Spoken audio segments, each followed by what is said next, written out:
Morning সকলকে, আশা করি তোমরা খুব ভালো রয়েছো, আমরাও ভালোই রয়েছি। তো আজকে আমি খুব ভোরবেলা উঠেছি। ভোরবেলা উঠে একটু ফুল তুললাম, ফুল তুলে তারপরে একটু বাড়ির সামনেটা একটু হাঁটাহাঁটি করলাম, তারপরে ঘরে চলে এলাম। তারপরে ঘরে এসে ব্রেকফাস্ট করলাম, চা ঠা যা করি আর কি ব্রেকফাস্ট। তারপরে যা রোজ দিনের কাজ, বিছানা তোলা, এইসব তো রয়েছে সাথে। আজকে আর কোনো ভয়ঙ্কর কোনো কাণ্ড কারখানা হয়নি। আজকে আমার মুখটা খুব গ্লো করছে, কারণ কালকে আমি একটু পার্লার গিয়েছিলাম। ঠিক আছে, আর কি কি করিয়েছি তো তোমাদের বলবোই। আমি সকালে চা নিয়ে বসেছি, আজকে 2টো ম্যারি বিস্কুট নিয়েছি। ব্রেকফাস্টে করছি ছাতুর শরবত, কিন্তু আজকে প্ল্যানটা অন্য কিছু ছিল। আজকে ওটস খাওয়ার কথা ছিল, একটু অন্য রকমভাবে ওটস খাওয়ার কথা ছিল, কিন্তু সেই প্ল্যান ক্যান্সেল হয়ে সিম্পল ছাতুর শরবত খাচ্ছি। কারণ এই গরমে কারণ একটা রয়েছে। ছাতুর শরবতই ঠিক আছে। হ্যাঁ, পেটের সমস্যা আর কি, সে কারণে ছাতুর শরবতই সিম্পল ব্রেকফাস্ট হচ্ছে আজকে। মা এখন কাটাকাটি করছে এখানে। এটা কি মা আম কাটছে, কাটতে দেখে বলছে বাবা যে আম ডাল করছো, আর মা কড়া ইয়েতে বললো কোনো আম ডাল হবে না। আমি আমি চাটনি করব, তোমাকে দেব না। না, রোজ রোজ ডাল করব? প্রত্যেক দিন আমাদের বাড়িতে ডাল, নয় মুসুরির ডাল, নয় মুগ ডাল। মুগ ডালটা একটু বেশি খাওয়া হচ্ছে, তো আজকে ওই জন্য ভেবেছে যে চিচিঙ্গা এনেছে, না চিচিঙ্গা হবে, চিচিঙ্গা কাটবো। আর দেখি কি করি, আজকে মাছ আনিনি। আর যদি একটু ডিম নিয়ে এসে ডিমের ঝোল করি বা ডিম কারি আর কি। আবার কি লাগে বলতো? ওটা খুব, তখন যখন বললে যে তুমি বাবাকে চাটনি দেবে না, বাবার মুখখানা একদম ছোট হয়ে গেল। যার সুগার আছে, যার চাটনি খাওয়া নিষেধ, সে চাটনি খাবে? ভালো, আমি তো খাই, আমার তো আর নিষেধ নেই, আমি খাবো।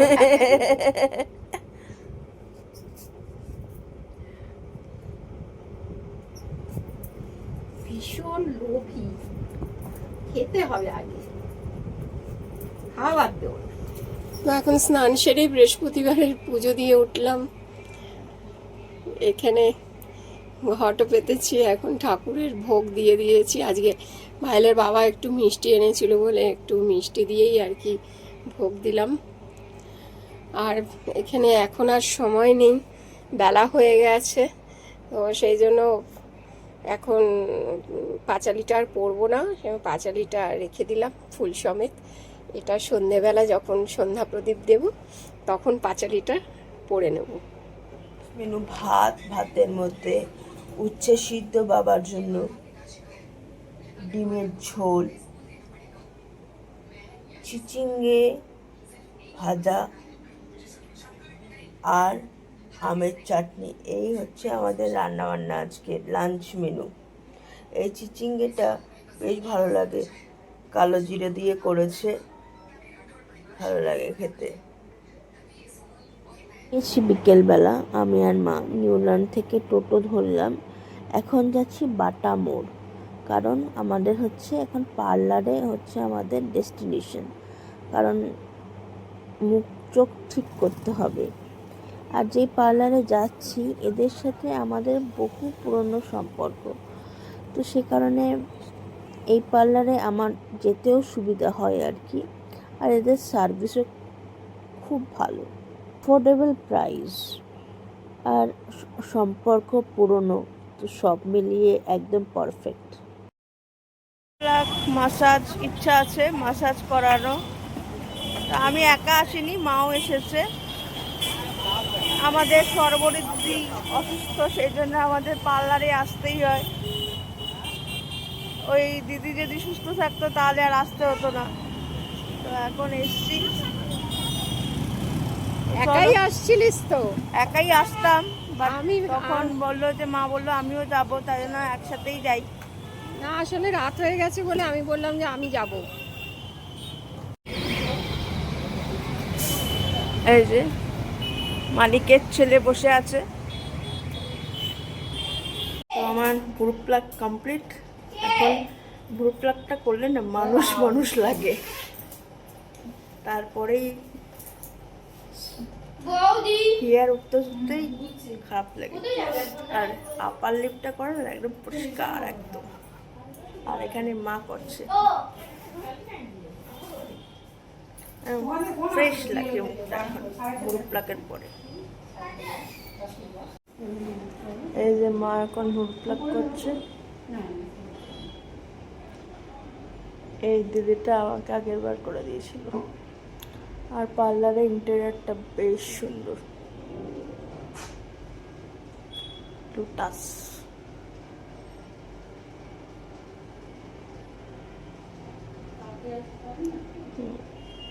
আর আমরা সব জায়গায় লেট। পার্লার এসেছি একদম ফাঁকা, এই সময়টাই বেস্ট। একটু লেট হয়ে গেছে, এরপরে কিছুক্ষণের মধ্যেই পার্লার বন্ধ হয়ে যাবে। তো আমরা এখন আমি এখন ডিট্যান করাচ্ছি। ওটা পার্লার থেকে সাজেস্ট করলো যে মাসাজের থেকে ডিট্যান করালে পরে স্কিনটা পরিষ্কার হবে। তো ওদের সাজেশন অনুযায়ী এখন প্যাক মেখে, মানে কিছু একটা ক্রিম মাখিয়ে দিয়েছে, ওটা এখন মেখে বসে রয়েছি। আর আরও কাস্টমার ছিল আর কি। আর এইটা হচ্ছে বেস্ট পার্ট, পায়ের পরে এই মাসাজটা দুর্দান্ত লাগে। উনিও যে দিদিটা করছিল, এই দিদিটা বললো মাসাজটা দুর্দান্ত লেগেছে। 9:30 বেজে গেছে। আমাদের সাথে কেউ আরও কয়েকজন কাস্টমার ছিল, তাই জন্য এতক্ষণ পার্লার খোলা ছিল।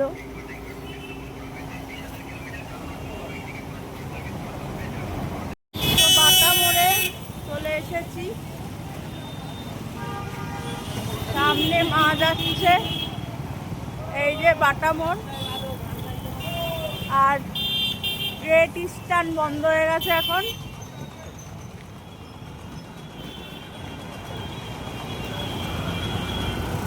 আমরা এখন হাঁটছি।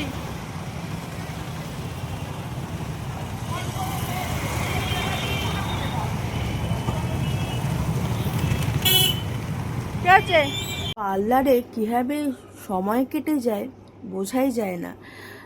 কারণ সামনেই জামাই ষষ্ঠী, সে কারণে এখন পার্লারে ডিসকাউন্ট চলছে।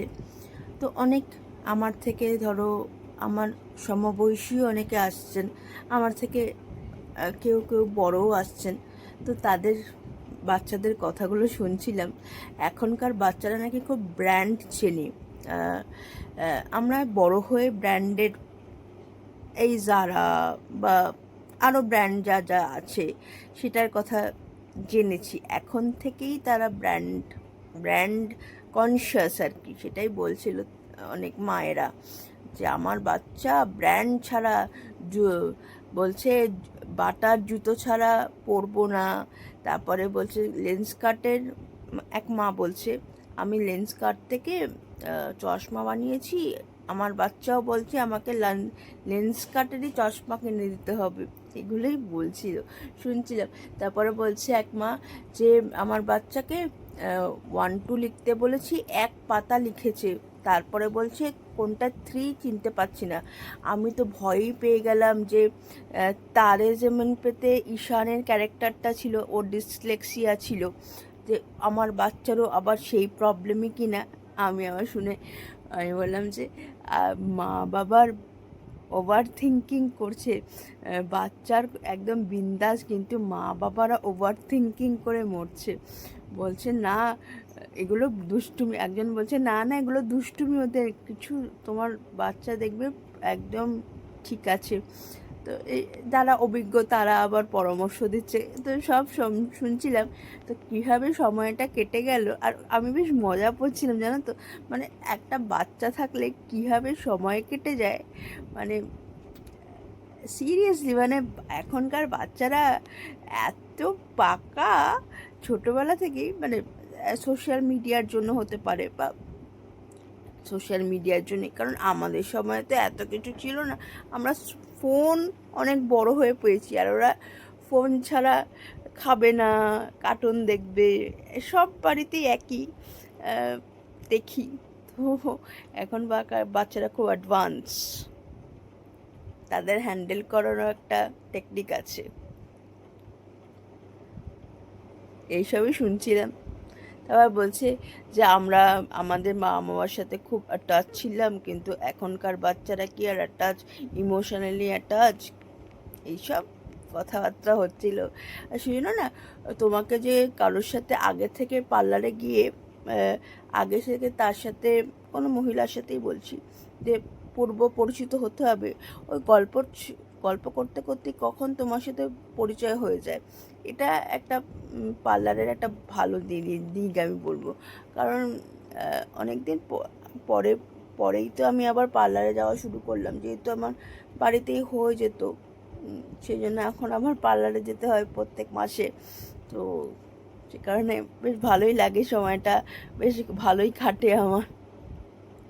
নইলে তো আমি বাড়িতেই থাকি, ওই সময়টা বেশ ভালোই কাটে আমার।